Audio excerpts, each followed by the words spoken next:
మీరంతా చేసినందుకు చాలా సంతోషంగా ఉంది.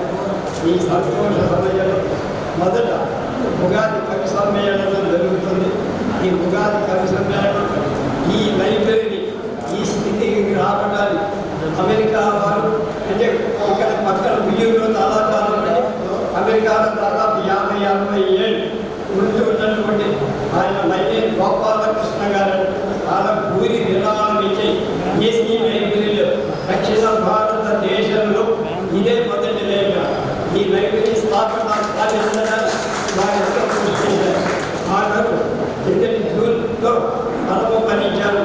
వారి స్మారకమైనటువంటి ఉగాది పురస్కారాన్ని మనం ఏర్పాటు చేస్తాం.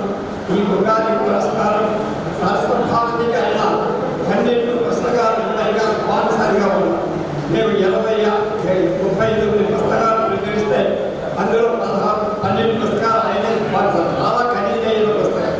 అలాంటి వారికి ఆ పుస్తకాలని చలపాక ప్రకాష్ గారిని ఆంధ్రప్రదేశ్ రచయితల సంఘాన్ని కార్యదర్శి, అలాగే రమ్య భారతి అనే పత్రికకు సంపాదన, వారి సహాయంలో ఈ పుస్తకాలన్నీ ఉంది.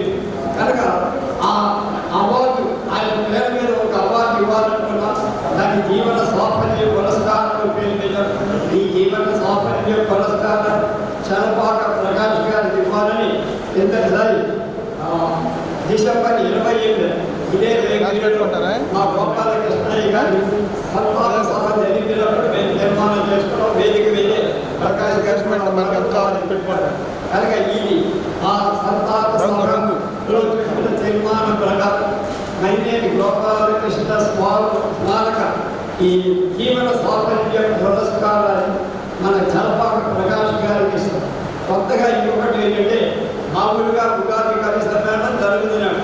ఈసారి ఉగాది కవి సమ్మేళనం చలపాక ప్రకాష్ గారి వ్యక్తిత్వం, సాహిత్య సేవ, రచయితగా, కవిగా, సాహిత్య సంస్థల నిర్వాహకుడుగా, ఆంధ్రప్రదేశ్ రచయితల సంఘాన్ని కార్యదర్శిగా అన్ని రకాల పాత్రలు ఎంతగా పోషించారు. వారి విశిష్టమైన వ్యక్తిత్వం మీద ఈ ఉగాది కవి సమ్మేళనం ఏర్పాటు చేశాం. ఈ నిర్వహణ చంద్రాపురగడి శర్మగా రావాలి, దాంట్లో ఉండాలి. ఆలస్యం కాకుండా లేకపోతే ఇబ్బంది కలుగుతుంది. తర్వాత కార్యక్రమం ప్రారంభిస్తున్నాం. వారు బాగానే వేదిక మీదకి వస్తారు. ఈ కార్యక్రమం ప్రారంభించడానికి ప్రార్థనతో ప్రారంభిస్తాం. గుంటూరుకు చెందిన శ్రీమతి భాగ్యలక్ష్మి గారు ఇక్కడ ప్రార్థనా గీతం ఆరంభిస్తారు. తర్వాత కార్యక్రమం జరుగుతుంది. తర్వాత ఈ కవులందరికీ కూడా ఒక జ్ఞాపిక, తర్వాత పైన వేసే చెట్ల ఉత్తరి, తర్వాత ఇలా కబురు